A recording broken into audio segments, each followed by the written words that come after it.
احمد نام کا ایک نیک اور سیدھا سادہ کسان رہتا تھا۔ اس کے پاس زمین کا ایک ٹکڑا تھا جہاں وہ کھیتی باڑی کر کے اپنے خاندان کا پیٹ پالتا تھا۔ احمد بڑا ہی صبر اور اللہ پر کامل یقین رکھنے والا شخص تھا۔ ایک سال موسم بہت خراب رہا، موسلا دھار بارش ہوئی اور احمد کی ساری فصل تباہ ہو گئی۔ جو تھوڑا بہت بچا اسے بیماری اور کیڑوں نے کھا لیا۔ احمد پر بڑی مصیبت آن پڑی۔ اس کے پاس اپنے خاندان کو کھلانے کے لیے کچھ نہیں تھا اور اگلے سال کی کھیتی کے لیے بیج خریدنے کے پیسے بھی نہیں تھے۔ احمد کی اہلیہ نے اس سے کہا، ہم کیا کریں گے احمد؟ تمام راستے بند ہو چکے ہیں، اب تو بس موت کا انتظار ہی ہے۔ احمد نے گہری سانس لی اور اوپر آسمان کی طرف دیکھا۔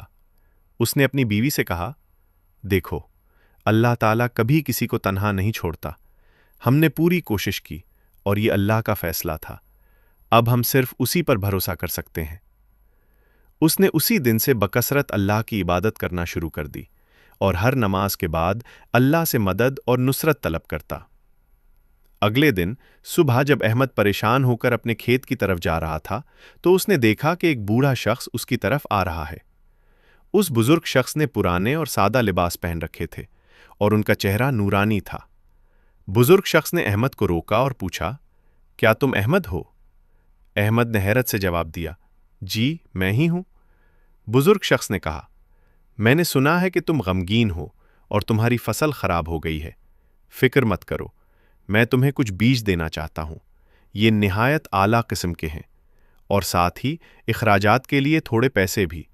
لیکن یاد رہے، اگلے سال جب تمہاری فصل اچھی ہو تو تم دوسرے ضرورت مند لوگوں کی اسی طرح مدد کرنا۔ احمد کی آنکھوں میں آنسو آ گئے۔ اس نے ان کے قدم چومنے چاہے، لیکن بزرگ شخص نے اسے روک دیا اور مسکرا کر اسے بیج اور پیسے دے کر وہاں سے غائب ہو گئے۔ احمد کو سمجھ آ گیا کہ یہ کوئی عام انسان نہیں تھا، یہ اللہ کی طرف سے غیبی مدد تھی۔ اس نے زمین پر سجدہ کیا اور اللہ کا شکر ادا کیا۔ اگلے سال احمد نے وہ بیج بوئے۔ وہ بیج اتنے اچھے تھے کہ اس کی فصل دگنی ہو گئی۔ احمد پھر سے خوشحال ہو گیا۔ اس نے سب سے پہلے اس وعدے کو پورا کیا جو اس نے اللہ سے کیا تھا۔ اس نے سب سے زیادہ ضرورت مند لوگوں کو بیج اور پیسے دے کر ان کی مدد کی۔